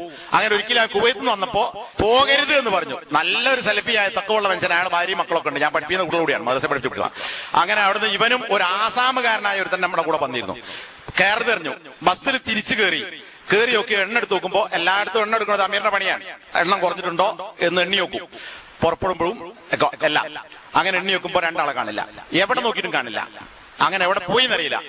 അങ്ങനെ സൂക്ഷ്മമായി ജബലുന്നൂറിന്റെ മുകളിലേക്ക് നോക്കി. അപ്പൊ അങ്ങനെ ഒരു മലയിലൂടെ കയറി ഇങ്ങനെ തിരിഞ്ഞ് പിന്നെ അങ്ങനെ തിരിഞ്ഞ് അങ്ങനെ കയറി പോണം. അപ്പൊ നോക്കുമ്പോണ്ട് ഇവരിട്ട ഡ്രസ്സ് സൂക്ഷ്മമായി നോക്കിയപ്പോ മനസ്സിലായി, ശരിക്കും കാണൂല, നല്ല ദൂരം ഉണ്ടല്ലോ, 50 മിനിറ്റ് കയറാനുണ്ടാവും. അപ്പൊ ഡ്രസ്സ് കണ്ടോ മനസ്സിലായി ഈ 2 ആളുകളാണ് പോണത്. അപ്പൊ ഞാൻ ആ ബാപ്പനോട് പറഞ്ഞു, പ്രയാസം നിങ്ങൾ സഹിക്കുക, എല്ലാരും കൂടെ സഹിക്കാൻ പറ്റില്ല. അപ്പൊ നിങ്ങൾ ഇവിടെ നിന്നോളി, ഇവിടെ ഭാര്യ നിന്നോളി, എന്നിട്ട് ഓല് വന്നിട്ട്, അല്ലെങ്കിൽ ഫോൺ ചെയ്താൽ കിട്ടൂല മലന്റെ മുകളിലേക്ക്, വല്ല ഓല് വന്നിട്ട് ടാക്സി വിളിച്ച് പോന്നോട്ടെ, നിങ്ങൾ നമ്മളെ കൂടെ കയറുക, അല്ലെങ്കിൽ നിങ്ങൾ അവിടെ നിൽക്കുക. ആള് നമ്മളെ കൂടെ കയറി പോന്നു. ഇവര് പിന്നെ ടാക്സി വിളിച്ചിട്ട് പിന്നെ വന്നു. ഇതെന്തുകൊണ്ടാ ഈ ആളുകൾ ബുദ്ധിമുട്ടുന്നുണ്ടാ? അമീർ പറഞ്ഞ കേൾക്കാത്തതുകൊണ്ട്. ഇപ്പൊ ഞാൻ 2 ഉദാഹരണം പറഞ്ഞാൽ ഇത്തരം ദ്രോഹം നമ്മളെ കൊണ്ട് വേറെ ആളുകൾ ഉണ്ടാക്കരുത്. ഇപ്പൊ മക്കത്ത് മദീനത്തൊക്കെ മദീനയിലേക്ക് പോകാൻ, മദീനത്ത് മക്കത്തേക്ക് തിരിച്ചു വരാൻ, അല്ലെങ്കിൽ ഈ സിയാറക്ക് വേണ്ടി പോകാൻ 7:30 ബസ് വരും എന്ന് പറഞ്ഞാൽ ബസ് ചിലപ്പോ 8, 8:30, 9 അതിന് അമീറിനെയോ വേറെ ആരെങ്കിലും കൂട്ടം പറ്റില്ല. അത് അവിടുത്തെ സാഹചര്യം അനുസരിച്ച് ചിലപ്പം ബസ് എടുത്താറുണ്ട്, ട്രാഫിക് ജാം ആവും. പക്ഷേ നമ്മൾ 7:30 മുമ്പേ അവിടെ ഇറങ്ങിയിരിക്കണം. ചില ആൾക്കാർ എന്ത് ചെയ്യും, അപ്പോഴാണ് കുളിക്കാൻ പോണത്, അല്ലെങ്കിൽ ബാഗ് എടുക്കാൻ പോണത്, അപ്പോൾ ടോയ്ലറ്റ് പോയിട്ടുണ്ടാവും, പിന്നെ ബസ് വന്നിട്ടുണ്ടാവും. ബസ് അവിടെ പാർക്കിംഗ് സൗകര്യം ഉണ്ടാവില്ല. പോലീസുകാർ കണ്ടാൽ ബസ്സുകാരന് ഫൈൻ ഇടും. കാരണം പാർക്കിംഗ് ഏരിയ അല്ല, റോഡ് വക്കത്താണ്, പിന്നെ ആൾക്കാർ താമസിക്കുന്ന ഇടങ്ങളിലാണ്. അപ്പൊ പെട്ടെന്ന് കയറി പോകണം. അപ്പൊ ആ കണക്കാക്കിയ ബസ് വരുള്ളൂ. കാത്തുക്കാൻ പറ്റുമോ? ഒരുത്തം വൈകിയാൽ മതി. അപ്പൊ ഞാൻ എന്താ ചെയ്യാൻ, ഞാൻ പറയും സമയത്തിനെത്തിയാൽ പോകാം, അല്ലെങ്കിൽ എത്തിയവർ പോകും. ഇത് നിർബന്ധമല്ല, സുന്നത്തുമല്ല, നിങ്ങൾക്ക് വേണമെങ്കിൽ വേണ്ടിയ സംഗതിയാണ്. ആ സമയത്ത് ആളെത്തിയില്ലേ ഉള്ളവരായിട്ട് പോകും. ഞാൻ ആരെയും കാത്തിക്കില്ല. പോയല്ലോ എന്നോട് ചോദിച്ചിരിക്കല്ല, ഞാൻ മുൻകൂറായി പറയും. എന്റെ കാര്യം ഞാൻ നിയന്ത്രിക്കാറുണ്ട്. വന്നില്ലെങ്കിൽ നിങ്ങളെ കുഴപ്പം അതാണ്. അനുസരിക്കാതിരുന്നാൽ ഈ പറഞ്ഞ സംഗതിയൊക്കെ ഉണ്ടാവും. അപ്പോ ഇതാണ് തഫറുഖ്, ചെതറിപ്പോകാതിരിക്കുക, നിൽക്കാൻ പറഞ്ഞ് നിൽക്കുക. അബൂദാവൂദ് ഉദ്ധരിച്ചൊരു ഹദീസ്, യുദ്ധവുമായി ബന്ധപ്പെട്ട് യാത്രയിൽ വല്ല സ്ഥലത്തും ഇറങ്ങിയാൽ താഴ്വരയിലും വെള്ളം പുല്ലൊക്കെ നല്ല വിശ്രമിക്കുക. അപ്പൊ ആളുകളൊക്കെ പല ഭാഗത്തേക്കും ചെതറിപ്പോകും. അങ്ങനെ ഒരിക്കൽ നബി സല്ലല്ലാഹു അലൈഹി വസല്ലം അവരോട് പറഞ്ഞു, നിങ്ങളുടെ ഈ ചെതറിപ്പോകൽ, അതായത് പല വഴിക്കും പോകൽ, ഇന്നമാ ദാലിക്കും മിനശ് ശൈത്താൻ, ഇത് ശൈത്താനിൽ നിന്നുള്ളതാണ്. എന്താണ് അങ്ങനെ പോകരുത്, ഇത് ശൈത്താന്റെ പണിയാണ്. നിങ്ങൾ നിൽക്കാൻ പറഞ്ഞ അവിടെ നിൽക്കണം. ആ വാക്ക് നബി പറഞ്ഞതിന് ശേഷം ആരും വേറിട്ട് പോകാറുണ്ടായിരുന്നില്ല. ഏതുപോലെ ഒരു വിരിപ്പ് മേലെങ്ങനെ വിരിച്ചാൽ ആ വിരിപ്പിന്റെ അടിയിൽ എല്ലാവരും കൊള്ളാവുന്ന രീതിയിൽ കണ്ടോ, എത്ര കൃത്യമായിട്ട് സാഹിബുകൾ അനുസരിച്ചു. നമ്മളിപ്പോ ഒരു കൊടക്കീഴിൽ എന്നൊക്കെ പറയുന്ന പോലെ ഒരു വിരിപ്പ്, അന്ന് കൊടല്ലല്ലോ, ഒരു വിരിപ്പ് ഇങ്ങനെ പിടിച്ചാൽ അതിന്റെ അടിയിൽ എല്ലാവരും ഉണ്ടാവും, ആരും വേറെ പോയിട്ടുണ്ടാവില്ല. അത് അങ്ങനെ സഹാബത്ത് പ്രാവർത്തികമാക്കി. അപ്പൊ ഇത് യാത്രയിൽ അമീറിന്റെ കൽപ്പനകൾ ഈ നിലക്ക് ചെതറാതെ പല വഴിക്ക് പോകാതെ നമ്മൾ പാലിക്കണം. ഇത് ഉംറ നിർവഹിക്കുന്ന സമയത്ത് വേണം, മത്താഫിൽ വേണം, സൈന് വേണം, ഹജ്ജിന്റെ സമയത്ത് വേണം, ഒക്കെ വേണം. പറഞ്ഞെടുത്ത് നിൽക്കണം. അവിടുന്ന് പോയാൽ തെറ്റി. പിന്നെ യാത്രയിൽ എപ്പോഴും ക്ഷമ വേണം, യാത്രയിലും ക്ഷമയുണ്ടാകണം. യാത്ര പീഡനത്തിന്റെ ഒരു കഷ്ണമാണ്. നേരത്തെ നമ്മൾ നല്ല കൂട്ടുകാരെ സ്വീകരിക്കുന്നുണ്ടോ, അളിയനും അളിയാക്കി ഹജ്ജിനോ ഉംറക്കോ, കുടുംബക്കാരും ബന്ധുക്കളായ ആൾക്കാർ എളാപ്പൂത്താപ്പൻ മക്കളെ കൂടിയിട്ട് ഹജ്ജിനോ ഉംറക്കോ പോയി വന്നാൽ മരണം വരെ മിണ്ടാത്ത അവസ്ഥയിൽ തെറ്റിയിട്ടാ പോരാ. നിങ്ങൾ ആൾക്ക് നാട്ടിൽ അന്വേഷിച്ച് വെക്കണ്ടേ, പോയ ആൾക്കാരുണ്ടെങ്കിൽ തെറ്റിയിട്ട് പിന്നെ ജന്മത്തിൽ മിണ്ടാത്ത ആളുകൾ, അടുത്ത സുഹൃത്തുക്കളായ ആളുകൾ, ഇവര് പോയി വന്നാൽ പോകുമ്പോഴുള്ള ലോകിയല്ല, വരുമ്പോ ഓൻ വേറെ വയ്ക്കുമ്പോ വേറെ വയ്ക്കേക്കും, ഒരു ലോകിയുമില്ല. ആകെ തെറ്റി. എന്തിനാ പോയത്? ഹജ്ജിനും ഉംറക്കും. എന്നിട്ട് നന്നാവുക ചെയ്ത് അല്ല, മുറിഞ്ഞു. എന്തുകൊണ്ടാണ്? ക്ഷമല്ല. എന്നെ പോലെ അല്ല അയാൾ, അയാളെ പോലെ അല്ല ഞാൻ എന്ന് മനസ്സിലാക്കാൻ നമുക്ക് കഴിയുന്നില്ല. നബി ഒരു ഹദീസ് പറഞ്ഞു കാണാം, 100ൽ 1 ലക്ഷണമൊത്ത ഒട്ടകം ഉണ്ടാവുകയുള്ളൂ. 100 ഒട്ടകത്തിന് തിരഞ്ഞാൽ 1 ലക്ഷണമൊത്തത് ഉണ്ടാവുകയുള്ളൂ. ഇതുപോലെ 100 ആളെടുത്താൽ ഒരുത്തനെ എന്താണ് മിസാലായി, മാതൃകയായി, മോഡലായി എണ്ണാൻ പറ്റും. 100ലൊന്നും കിട്ടൂല. ഒട്ടകത്തിന് അത്രയും ഉണ്ടാവില്ല മനുഷ്യന്മാര്. പലരും പല കോലത്തിന്. അള്ളാഹ് അങ്ങനെയാണ് പഠിച്ചത്. ഭൂമിന്റെ പല ഭാഗത്തുള്ള മണ്ണ് ചേർത്താണ് അള്ളാഹു ആദമിനെ സൃഷ്ടിച്ചത്. ആ മണ്ണിന്റെ വ്യത്യാസം പോലെ തന്നെ ഓരോ നാടിനും ഓരോ പ്രകൃതി ഉണ്ട്, ഓരോ മണ്ണിനും ഓരോ അവസ്ഥ ഉണ്ട്. അത് മനുഷ്യന്മാർക്കുണ്ട്. എല്ലാ നാട്ടുകാരും ഒരുപോലെയല്ല, ഒരു നാട്ടിലുള്ളവരിനെ ഒരുപോലെയല്ല, ഒരു കുടുംബത്തിൽപ്പെട്ടവരനെ ഒരുപോലെയല്ല, ഒരു വീട്ടിലുള്ളവരനെ ഒരുപോലെയല്ല, പലതാണല്ലോ. അപ്പൊ അത് നമ്മൾ ആദ്യം മനസ്സിലാക്കുക. പിന്നെ കൂട്ടത്തിൽ ശക്തനുണ്ടാകും, ശക്തി ഇല്ലാത്തവരുണ്ടാവും, സ്പീഡുള്ളവരുണ്ടാവും, സ്പീഡില്ലാത്തവരുണ്ടാവും, ചൂട് പറ്റുന്നവരുണ്ടാവും, ചൂട് പറ്റാത്തവരുണ്ടാവും, തണുപ്പ് എത്രയും സഹിക്കാൻ പറ്റുന്നവരുണ്ടാവും, തണുപ്പ് തീരെ പറ്റാത്തവരുണ്ടാവും, വാതിൽ തുറന്നിട്ട് കിടക്കേണ്ടവരുണ്ടാവും, വാതിൽ അടച്ചിട്ട് തുറക്കേണ്ടവരുണ്ട്, കർട്ടൻ താഴ്ത്തിയേ കിടക്കാൻ പറ്റുമെന്നുള്ളവരുണ്ട്, കർട്ടൻ നിവർത്തി കിടക്കേണ്ടവരുണ്ടാവും, കൂർക്കം വലിക്കാതെ ഉറങ്ങാൻ കഴിയാത്തവരുണ്ടാവും, കൂർക്കം വലി കേട്ടാൽ ഉറക്ക് വരാത്തവരുണ്ടാകും. ഇതൊക്കെ നമ്മുടെ റൂമിലുണ്ടാവും, യാത്രയുണ്ടാവും. മിനയിൽ താമസിക്കും ഹജ്ജിന്റെ ദിവസങ്ങളിൽ. മുസ്ദലിഫ പിന്നെ പരന്ന് കിടക്കുകയാണ്, അവിടെ കൂർക്കം വലിക്കാൻ നേരല്ല. മറ്റത് മിനയില് 4 ദിവസം അവിടെ കിടക്കാനുണ്ടാവും. അവിടെ പോയാൽ മിന തന്നെ ചെറിയ സ്ഥലങ്ങളാണ്, ടെന്റ്. ആ ടെന്റിൽ കിടന്നിറങ്ങുമ്പോ ഒരു സന്തോഷിക്കേണ്ട സമയം എന്നല്ല, പക്ഷെ അവിടെ നമ്മൾ അറിയാതെ ചിരിച്ചു പോകും. 50 ആളുണ്ടെങ്കിൽ അതിലൊരു 10 ആളെ മാറ്റി നിർത്തിയാൽ ബാക്കി 40 ആളുകൾ 40 ശബ്ദത്തിൽ, 40 കോലത്തിൽ, 40 സ്പീഡിൽ, 40 ശ്വാസത്തിൽ കൂർക്കം വലിക്കുന്നുണ്ടാവും. പൊന്തിത്താകുന്നവരുണ്ടാവും, വീർപ്പിച്ചു വിടുന്നവരുണ്ടാവും. പക്ഷെ ഇവരെന്ത് വലിക്കാതെ ഉറങ്ങാൻ പറ്റൂല. ഞമ്മക്കോ അത് കേട്ടാൽ ഉറക്ക് വരൂല. എന്ത് ചെയ്യും? ടെന്റിന് പുറത്തിറങ്ങി കിടക്കാൻ പറ്റുമോ? വേറെ ടെന്റ് കയറ്റൂല, പാസ് വേണം. ഹജ്ജിന്റെ പിന്നെ പാസ് ഉണ്ടായ പോരാ, ടെന്റിൽ വേറെ പാസ് വേണം. ഓരോ ടെന്റിലേക്ക് പ്രത്യേകം വേറെ പാസ് ഉണ്ട്. അതുണ്ടെങ്കിലേ ആ ടെന്റ് കയറ്റുള്ളൂ. നമ്മളെ ടെന്റ് അല്ലാത്ത അപ്പുറത്തെ ടെന്റ് പോയിട്ടാൽ അവിടെ സെക്യൂരിറ്റി ഉണ്ടാവും. ഓ നോക്കൂ, ഇവിടെ അല്ല അപ്പുറത്ത്, ഇയാളെ വറ അറിയും, പുറത്ത് കിടക്ക് കയറി കയറ്റൂല. എന്റെ സുഹൃത്തിന്റെ വാപ്പണ്ടാടെ കയറാൻ പറ്റില്ല, ആളും ഇങ്ങോട്ട് വരാന്നല്ലാതെ നമ്മൾ അങ്ങോട്ട് വരാൻ പറ്റില്ല. അപ്പൊ ആടെ പൂട്ടിപ്പേരിൽ എന്നെ കയറ്റാൻ പറ്റില്ല, ഞാൻ കിടക്കട്ടെ, പറ്റൂല. വഴി കിടക്കാൻ പറ്റുമോ? ആൾക്കാർ നിരന്തരം നടന്നുകൊടുക്കണം. കക്കൂസ് പോകണുണ്ടാവും, കക്കൂസും വരുന്നുണ്ടാവും, ഓന്റെ ചെരുപ്പും മൂത്രമൊക്കെ ആയിട്ട് വരുന്നുണ്ടാവും, ഉണ്ടാവും. ചിലപ്പോൾ മൂത്രപാത്രം ഒലിച്ചു ഉണ്ടാവും. ആടെ കിടക്കാൻ കഴിയോ? ഇല്ല. അപ്പൊ ആടെ തന്നെ കിടക്കണം. അപ്പോ ഇതൊക്കെ നമ്മൾ സഹിക്കണം.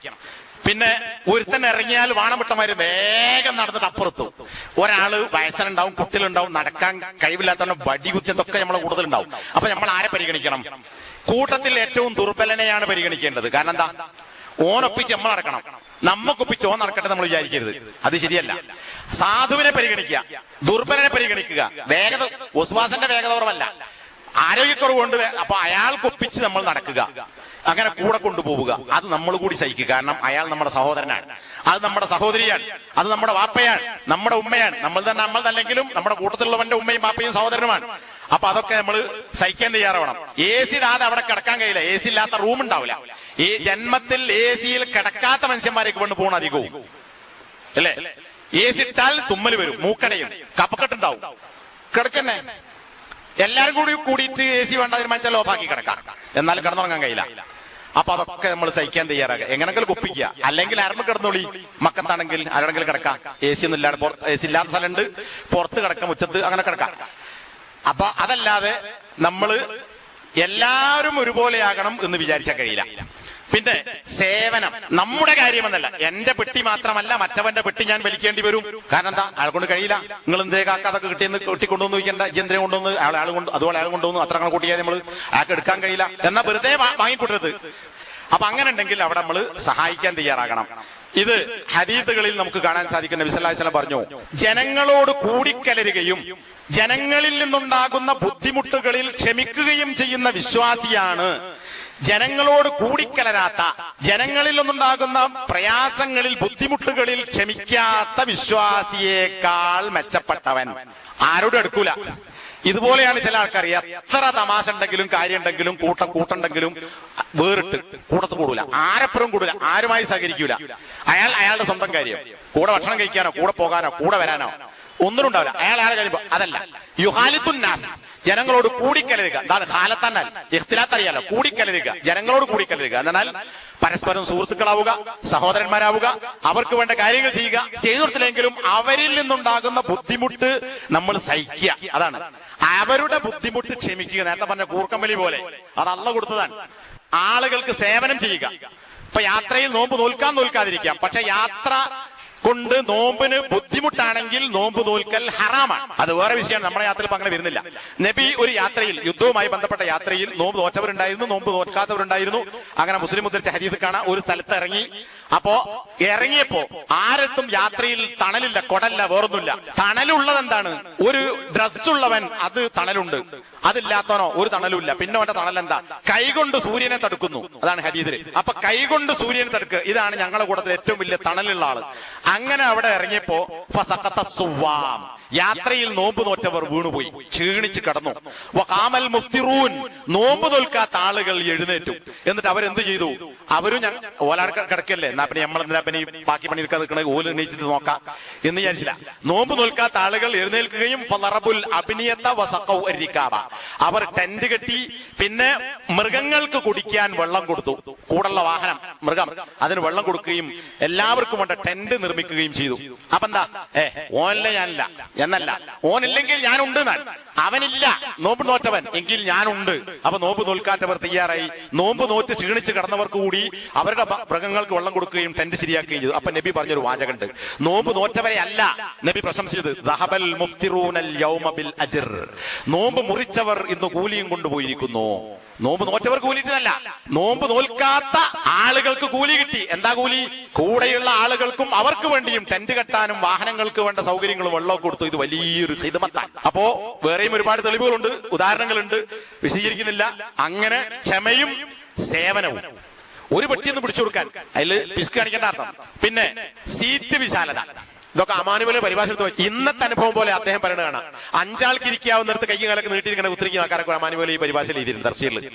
അപ്പൊ അന്നും അവരുണ്ട അത്ര ആൾക്കാരുണ്ടായിരുന്നല്ലോ എന്ന് ഞാൻ ആലോചിച്ചു 10 കുറെ കൊല്ലങ്ങൾക്ക് മുമ്പ്. അപ്പോ ഇന്നും അത്ര ആൾക്കാരാണ്. വിശാലമായി വൈശാലീകരിച്ചിരിക്കുക. അപ്പോ അടങ്ങി ഒതുങ്ങിയിരിക്കുക, ആളുകൾക്ക് സൗകര്യം ചോദിക്കുക. ഇത് സൂറത്തുൽ മുജാദില 11-ാമത്തെ ആയത്ത്. ആരാണ് പറയുന്നത്? സത്യവിശ്വാസികളെ, നിങ്ങളോട് സീറ്റിൽ വിശാലത കാണിക്കണം എന്ന് പറഞ്ഞാൽ നിങ്ങൾ വിശാലത ചെയ്തു കൊടുക്കുക. യഫ്സഹില്ലാഹു ലക്കും, നിങ്ങൾക്ക് അള്ളാഹു വിശാലത ചെയ്തു തരും. സീറ്റിൽ മാത്രമല്ല, ദുനിയാവിലും ആഖിറത്തിലും. എന്തൊരു വലിയ ഓഫറ! നിങ്ങൾ വിശാലത കാണിക്കുക. 2 ആൾക്ക് ഇരിക്കാത്ത 3 ആളെ ഇരുത്തുക, 3 ആൾക്ക് ഇരിക്കാത്ത 4 ആളെ ഇരുത്തുക, ഒരാൾക്ക് ഇരിക്കാത്ത 2 ആളെ ഇരുത്തുക. അങ്ങനെ നിങ്ങൾ സൗകര്യം ചെയ്ത് കൊടുക്കുക. അല്ലേ വൈദാ ഖീല അൻഷുസു, നിങ്ങൾ എഴുന്നേൽക്കൂ. ഇരുന്നവനോട് എഴുന്നേൽക്കൂ എന്ന് പറയപ്പെട്ടാൽ ഫൻഷുസു, നിങ്ങൾ എഴുന്നേൽക്കുക. യർഫഇല്ലാ, നിങ്ങൾ അല്ലാഹു ഉയർത്തി തരും, ദർജ തരും. ഖുർആൻ നമ്മൾ ഓതുന്ന ആയത്തായത്. ഇത് ഹജ്ജുമായി ബന്ധപ്പെട്ടതല്ല, യാത്രയിലും സദസ്സിലും ഒക്കെ പാലിക്കേണ്ട മര്യാദയാണ്. ബാക്കി നിങ്ങൾ തഫ്സീർ എടുത്ത് വായിച്ചോളി. അപ്പൊ ഈ 2 കാര്യം, ഇരുന്നവനോട് എഴുന്നേൽക്കാൻ പറഞ്ഞാൽ എഴുന്നേറ്റ് കൊടുക്കണം. അമീർ പറയാണ്, വേർത്തം പറയാണ്, അല്ലെ നമ്മൾ തന്നെ എഴുന്നേൽക്കുക. അല്ലെങ്കിൽ വിശാലത കാണിച്ച് ഇരിക്കാൻ സൗകര്യം കൊടുക്കുക. അപ്പൊ ചില ആൾക്കാർ ബസ്സിൽ കണ്ടില്ല, നിങ്ങൾ 2 ആൾ ഇരിക്കാനുള്ള പ്രൈവറ്റ് ബസ്സിലൊക്കെ ചെറിയ സീറ്റേക്കും 2 ആൾ ഡോറിങ്ങനെ നീട്ടിപ്പരത്തി കാലൊക്കെ അങ്ങോട്ട് വെച്ചിട്ട് സൈഡിൽ നിന്ന് കുറച്ച് വിട്ടു നിൽക്കാൻ ഇരിക്കുന്നുണ്ടാവും. പിന്നെ ഒരു ആൾക്ക് ഇരിക്കാനുള്ള സ്ഥലം ഇപ്പുറത്തുണ്ടാവുന്നു. നമ്മളൊന്ന് ശബ്ദം ഉണ്ടാക്കിയാലും ഒന്നിങ്ങനെ കുലുങ്ങിയാലും അരങ്ങൂല, അറിയായിട്ടല്ല, നീങ്ങൂല, പറഞ്ഞാലും നീങ്ങൂല. അങ്ങനത്തെ ചില മരം പോലത്തെ മനുഷ്യന്മാരുണ്ടാവും. മരം നമ്മുടെ കല്ല് പോലത്തെ ആളുകൾ, അനങ്ങാത്തളകാത്ത ആളുകൾ. അപ്പൊ നമ്മളങ്ങനെ കല്ലും മരം ആകരുത്, മുട്ടിക്കഷ്ണാകരുത്, നീങ്ങി ഒതുങ്ങി കൊടുക്കുക. ഇത് യാത്രയിൽ എമ്പാടും നമ്മൾക്ക് ഇത്തരം സാഹചര്യങ്ങൾ ഉണ്ടാവും. പിന്നെ യാത്ര നേരത്തെ പറഞ്ഞു ശിക്ഷയുടെ കഷ്ണമാണ്. യാത്ര ആവശ്യത്തിന് വേണ്ടിയാണ്. അപ്പോ ആവശ്യം കഴിഞ്ഞാൽ ഉടനെ തിരിച്ചു പോരുക. ഇത് ഇമാം ബുഖാരി ഉദ്ധരിച്ചിട്ടുള്ള 1804 നമ്പർ ഹദീസിൽ കാണാം. നേരത്തെ പറഞ്ഞ ഹദീസ് തന്നെ, വൈദാ ഖളാ നഹ്മതഹു ഫൽയുഅജ്ജിൽ ഇലാ അഹ്ലിഹി, ആവശ്യം പൂർത്തിയായാൽ അവന്റെ കുടുംബത്തിലേക്ക് അവൻ ധൃതിപ്പെട്ടു പോകട്ടെ. പിന്നെയും കുറെ സ്ഥലത്ത് തങ്ങരുത്. വീട്ടുകാരെ കൊണ്ട് നമ്മളില്ലാത്തതുകൊണ്ട് വീട്ടുകാർക്ക് ബുദ്ധിമുട്ടുണ്ടാവും, നമ്മളെ ആശ്രയിക്കുന്നവർക്ക് ബുദ്ധിമുട്ടുണ്ടാവും, വിഷമങ്ങൾ ഉണ്ടാവും. അപ്പൊ ആവശ്യം കഴിഞ്ഞാൽ കുടുംബത്തിലേക്ക് തിരിച്ചു പോരണം, നബിന്റെ കൽപ്പനയാണ്. വരുമ്പോൾ വീട്ടുകാരെ അറിയിക്കണം. ഇതിന്റെ മുമ്പ് 1800 നമ്പർ ഹദീസിൽ നബി പറഞ്ഞു, നബി സല്ലല്ലാഹു അലൈഹി വസല്ലമ രാത്രിയിൽ വീട്ടിലേക്ക് തിരിച്ചു ചെല്ലാറുണ്ടായിരുന്നില്ല. ഒന്നുകിൽ രാവിലെ അല്ലെങ്കിൽ വൈകുന്നേരമാണ് യാത്ര കഴിഞ്ഞാൽ നബി വീട്ടിൽ കയറിയിരുന്നത്. രാവിലെ അല്ലെ വൈകുന്നേരം, എല്ലാ സമയത്ത് പോകാം, എപ്പോഴും പോകാം. ഇനി രാത്രിയിൽ ചെല്ലുമ്പോൾ യത്രുക്കെന്നാണ്, തുറക്കാന്നാണ് വാതിൽ മുട്ട് നടത്തണ്ട്. രാത്രിയിൽ ചെല്ലുന്നതിനും തുറക്കാന്ന വാക്ക് ഉപയോഗിക്കും. അപ്പൊ രാത്രിയിൽ നിങ്ങൾ വീട്ടിലേക്ക് ചെല്ലരുത്. ഇന്നത്തെ പോലെ നെറ്റില്ല, ഫോണില്ല, വാട്സാപ്പില്ല, അതുപോലത്തെ സംവിധാനങ്ങളൊന്നുമില്ല. ഒരാൾ പോയി പറയണം, അപ്പൊ അറിയിക്കാൻ യാതൊരു മാർഗവുമില്ല. അതുകൊണ്ട് രാത്രിയിൽ നിങ്ങൾ വീട്ടിലേക്ക് ചെല്ലരുത്. ഇത് നബിന്റെ കൽപ്പനയാണ്. ഇന്ന് പറ്റും, മുൻകൂട്ടി വിവരം അറിയിക്കണം, അറിയിച്ചിട്ട് നമുക്ക് രാത്രിയും ചെല്ലാം.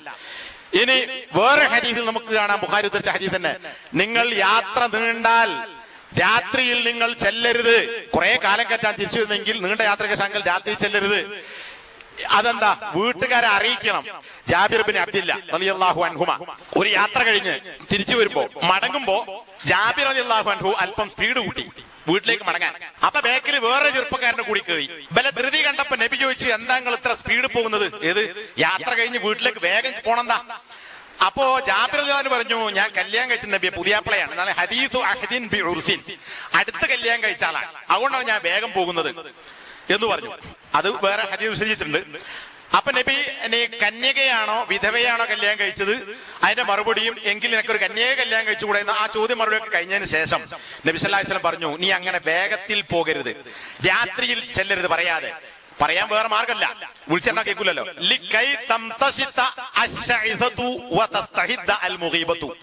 എന്തിനാണ് അങ്ങനെ ചെല്ലുന്നത്? പെണ്ണുങ്ങൾ ഭാര്യ ജടകുത്തിയ പെണ്ണാണെങ്കിൽ ജട വേർതിരിക്കട്ടെ എന്നാലും ചിലപ്പം എന്നൊന്നും കുളിക്കുന്ന സ്വഭാവം അറബിക്ക് ഒന്നുമില്ല. അപ്പൊ കുളിക്കാത്ത മുടി ജട കുത്തിയ പെണ്ണാണെങ്കിൽ മുടിയൊക്കെ ഒന്ന് ചീകി നന്നാക്കട്ടെ, നീ വരുമ്പോഴേക്ക് അതിനുള്ള സൗകര്യം അവൾക്ക് കൊടുക്കണം.